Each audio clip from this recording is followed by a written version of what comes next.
15 अगस्त के मौके पर जब पूरा देश आजादी के जश्न में डूबा होगा, ठीक उसी वक्त पाकिस्तान समर्थित आतंकी गुटों ने लाल किले पर फियादीन हमले की साजिश रची है। खुफिया एजेंसियों से मिले इस इनपुट के बाद राजधानी में बड़े स्तर पर टेरर मॉक ड्रिल कराई गई। करीब 17 घंटे तक चले इस अभ्यास में एनएसजी, दिल्ली पुलिस समेत कई सुरक्षा एजेंसियों ने हिस्सा लिया। अलग अलग जगहों पर आतंकी हमले जैसे हालात बनाकर सुरक्षा व्यवस्था को परखा गया।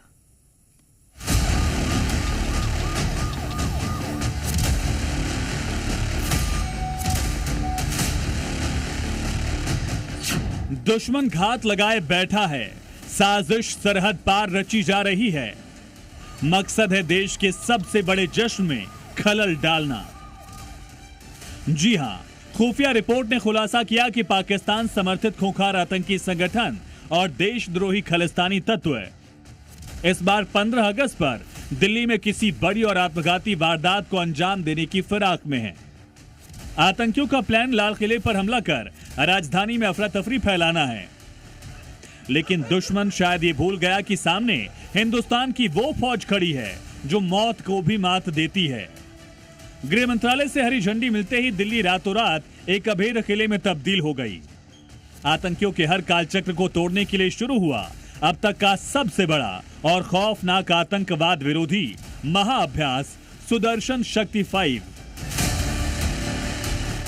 दिल्ली पुलिस ने संयुक्त अभ्यास यानी टेरर मॉक ड्रिल को सुदर्शन शक्ति 5 नाम दिया है। इसका मकसद ये देखना था कि अगर राजधानी में एक साथ कई जगह हमला हो जाए तो सुरक्षा एजेंसियां कितनी तेजी से हालात संभाल सकती हैं। इस अभ्यास में दिल्ली पुलिस की स्पेशल सेल, स्वॉट, जिला police, bomb disposal squad, traffic police, crime branch, PCR, metro unit और आईजीआई एयरपोर्ट की टीमें शामिल रही।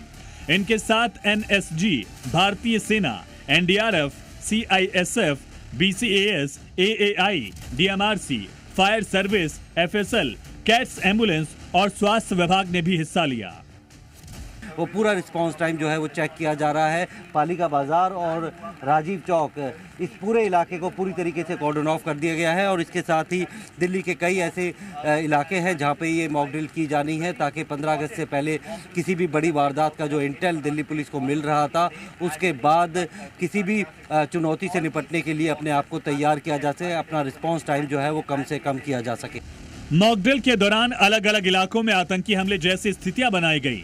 कहीं एक साथ कई धमाकों का सीन रचा गया तो कहीं अंधाधुंध फायरिंग दिखाई गई। जवानों ने लोगों को बंधक बनाए जाने, विमान हाईजैक होने और केमिकल, रेडियोलॉजिकल जैसे खतरनाक हमलों से निपटने की तैयारी परखी। इन हालात में हर एजेंसी की जिम्मेदारी तय की गई। इसके बाद देखा गया कि सभी टीमें कितनी तेजी से मौके पर पहुंचती हैं और आपस में तालमेल बनाकर कार्रवाई करती हैं। यह अभ्यास Kashmere Gate, ISBT, Connaught Place, Nehru Place market, Safdarjung अस्पताल, Delhi Sachivalaya, Jawaharlal Nehru stadium, IGI airport, VTS mall, Lal Qila metro station, Sanskriti school, ISKCON मंदिर और कालका जी मंदिर समेत कई अहम जगहों पर किया गया। यह अभ्यास 7 अगस्त की सुबह 10 बजे शुरू हुआ, 8 अगस्त की सुबह करीब 4 बजे तक चला, यानी पूरी एक्सरसाइज करीब 17 घंटे चली। ये दिल्ली में होने वाली सालाना काउंटर टेरर एक्सरसाइज का 5वां आयोजन था। पहले इसे ऑपरेशन अलॉट के नाम से आयोजित किया जाता था। इस बार पूरे अभ्यास का प्रबंधन गृह मंत्रालय के निर्देश पर एनएसजी और दिल्ली पुलिस के स्पेशल सेल ने किया। साफ है कि दुश्मन चाहे जितनी भी साजिशें रच ले, भारत का तिरंगा पूरे आन बान और शान से लाल किले पर लहराएगा और देश आजादी का महापर्व मनाएगा। जी मीडिया के लिए दिल्ली से प्रमोद शर्मा की रिपोर्ट।